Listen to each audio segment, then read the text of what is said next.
السلام عليكم ورحمة الله وبركاته. ازيكم حبايب قلب؟ عاملين ايه؟ يا رب كلكم تكونوا بخير.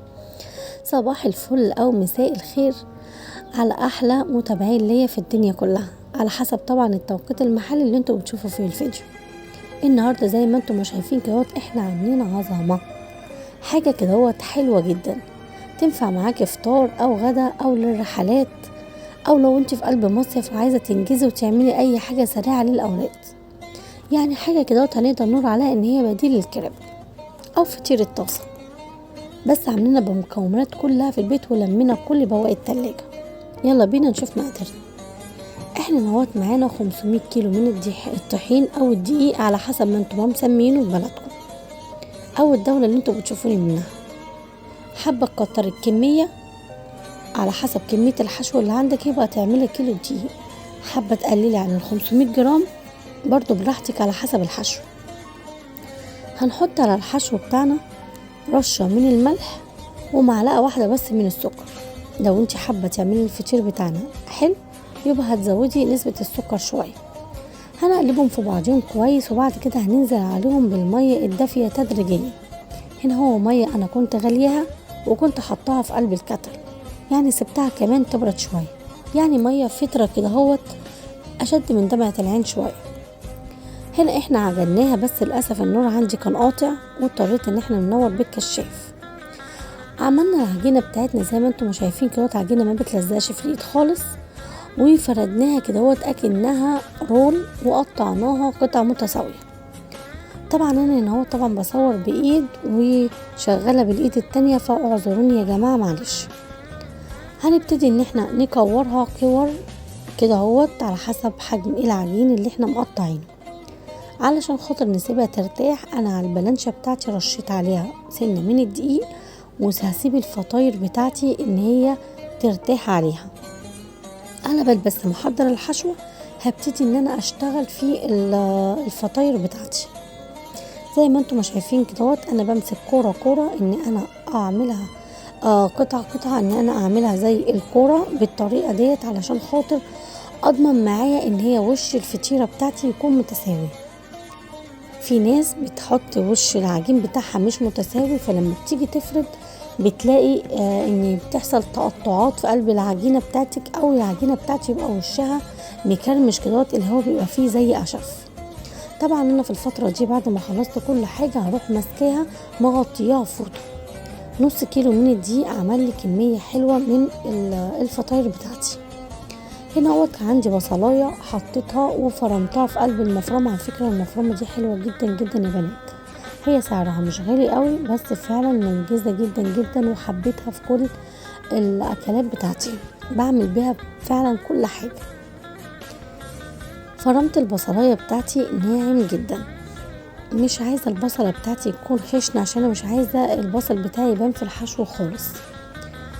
في الناحية التانية هنحط الطاسة بتاعتنا فيها مادة دهنية، حابة بقى تعملي بالزيت تمام، حابة تعملي بالسمنة، اي مادة دهنية اللي انت تفضليها مفيش اي مشكلة. هننزل بكمية البصل بتاعتنا. انا البصل بتاعي مش عايزاه يتحمر، انا البصل بتاعي عايزاه بس يا دوبك ان هو يدبل بس مش اكتر. عبال ما البصل بتاعنا يدبل يلا بينا نروح نفرم المكون بتاعنا الاساسي. المكون بتاعنا الاساسي هو ان كان عندي صدر فرخة باقي، انا مسكته قطعته وفرمته في المفرمة بنفس مفرمة البصل. هي هنبتدي نفرم. احنا كده محتاجين يعني البواقي الحاجات اللي موجودة في قلب المفرمة، طبعا احنا كده مش عايزين نرمي اي حاجة. هنا البصل بتاعي كان هيبتدي ياخد لون، طبعا جريت عليه جدا ورحت مقلباه عشان نبتدي ان احنا ننزل عليه بالطماطم والفلفل اللي احنا مقطعينه. حابة تستغني عن فكرة فلفل السبايسي ديت يبقى شيليها خالص ما تحطهاش، تقدري ان انت تتبدليها فلفل الوان او فلفل رومي لو عندك. انا بالنسبة لي ما كانش متوفر عندي اي انواع من الفلفل، بس احنا بنحب الحاجة السبايسي، فعشان كده قطعت 5 قرون كده فلفل حلوين عشان احنا بنحب الحاجة السبايسي. زي ما قلت لك انت مش حابة الحاجة السبايسي تقدري تستغني عنها. بعد ما دبلت معانا الطماطم والفلفل هننزل عليه بالبهارات بتاعتنا، عبارة عن رشة صغيرة جدا من الملح، بابريكا، فلفل اسود، بهارات فراخ، وسنة صغننة جدا من الكمون. دي كل البهارات اللي انا محتاجاها، انا مش محتاجة اي بهارات تاني. ما تكتريش الملح لان احنا بقية المكونات اللي احنا هنحطها فيها نسبة من الملح، فاحنا مش عايزين اللقمة بتاعتنا تكون حادقة او الفطيرة بتاعتنا تكون الحشو بتاعها حادق. بعد برضو ما الحاجة بتاعتي كلها اتدبلت الخضار على النار، هنزل عليه دلوقتي على طول بالفراخ اللي احنا فرمناها. هنا هو الغلطة الوحيدة اللي انا غلطتها ان انا فرمت الفراخ بتاعتي ناعم جدا. ما تفرميهاش ناعم جدا زي ما انا ما فرمتها كده، هي كان طعمها باين جدا في الحشو، بس انا ما حبيتهاش ان هي تكون ناعمة قوي، لاني انا كنت عايزة برضو احس بقطع الفراخ حتى لو كانت القطع بتاعتي قليلة شوية. بس احنا زي ما احنا ما اتفقنا ان احنا هنعمل الاكلة بتاعتنا دي ببواقي التلاجة. هنا هو خلاص انا قلبتهم في بعضهم، طبعا الفراخ بتاعتي مستوية. كان عندي هنا شوية بيف عفوا، كان عندي نوت شوية بيف نزلت بيهم. في المرحلة دي بقى عندي جبنة رومي عايزة تضيفيها، جبنة شيدر، عندك بواقي لحمة، اي حاجة عندك في قلب التلاجة حابة ان انت تضيفيها ضيفيها في الحشوة دي، مش هتقولك لا. كده خلاص الحشوة بتاعتنا خلصت. هنحطها بس على جنب ترتاح، حاجات بسيطة جدا ان هي تبرد، بس حاجات بسيطة. ويلا بينا علشان خاطر دلوقتي هنروح نشوف الفطير بتاعنا او الكور بتاعتنا اللي احنا كورناها ارتاحت كده وبقت حلوة ولا ايه. هنا طبعا سيبنا الحشوة بتاعتنا ترتاح، وجينا هنا هو سيحت معلقتين بالظبط من السمنة عليهم 4 معالق من الزيت. اول حاجة هنا هو هنزل بشوية زيت على سمنة، وهروح حاطة على طول الفطيرة بتاعتي عشان خاطر افرد بيها. زي ما انتم ما شايفين هي بتفردت معايا بكل سهولة لان احنا سيبناها ترتاح. وكمان نوع العجين نوع الدقيق بيفرق. لما بيكون نوع العجين الدقيق بيفرد، فبيخليكي لما تيجي تفردي الفطيرة بتاعتك بتتفرد معاكي بكل سهولة.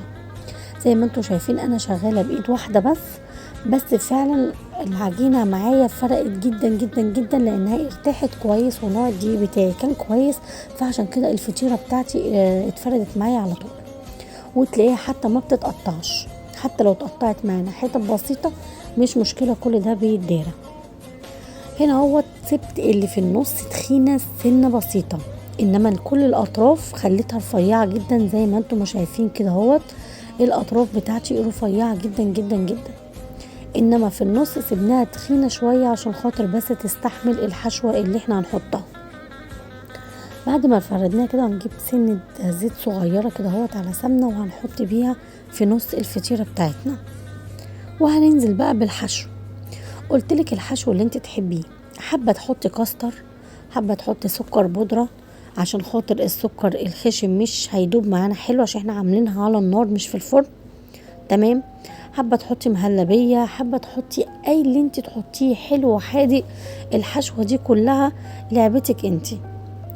احنا بنحب ساعات جدا ان انا اعملها احط فيها كاستر او مهلبية، بتديني نتيجة روعة جدا جدا جدا مع شوية جوز الهند، بجد بتديني نتيجة خيال، بجد بتبقى حلوة جدا. وعلى وشها كده بيبقى سكر بودرة، بجد بتبقى حلوة. هنا هو بعد ما حطينا الحشوة بتاعتنا كان عندي جبنة شيدر، ورحت مقطعاها كده شرايح، وابتديت برضو ان انا احطها في قلب الحشوة.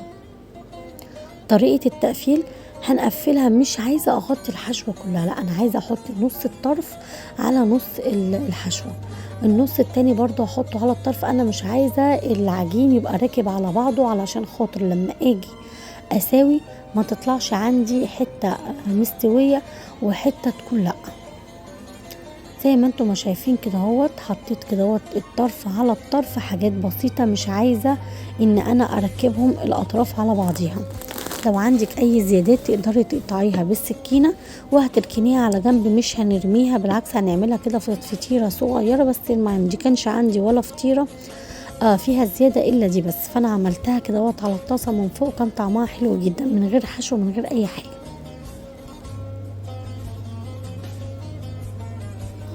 في الطاسة بقى هنحط مادة دهنية بس مش هنكتر، لان العجينة بتاعتنا فيها زيت وسمنة.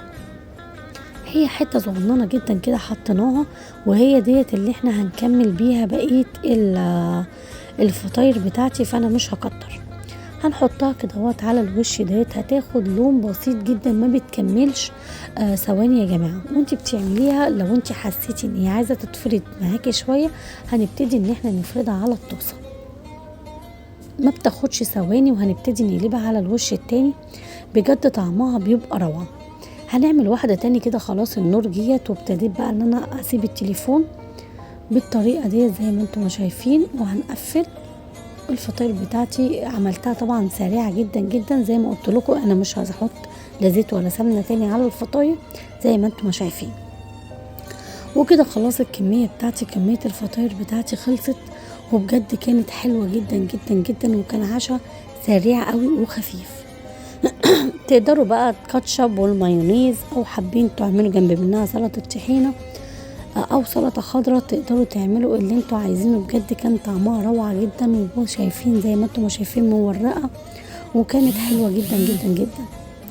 ومن الفيديو للفيديو الجاي هسيبكم في رعايه اللي لسه ما عمليش لايك لو سمحت ينزل يعمل لي لايك، واللي ما تابعنيش ينزل برضو يعمل لي سبسكرايب. ومن الفيديو للفيديو الجاي هسيبكم في رعايه الله، والسلام عليكم.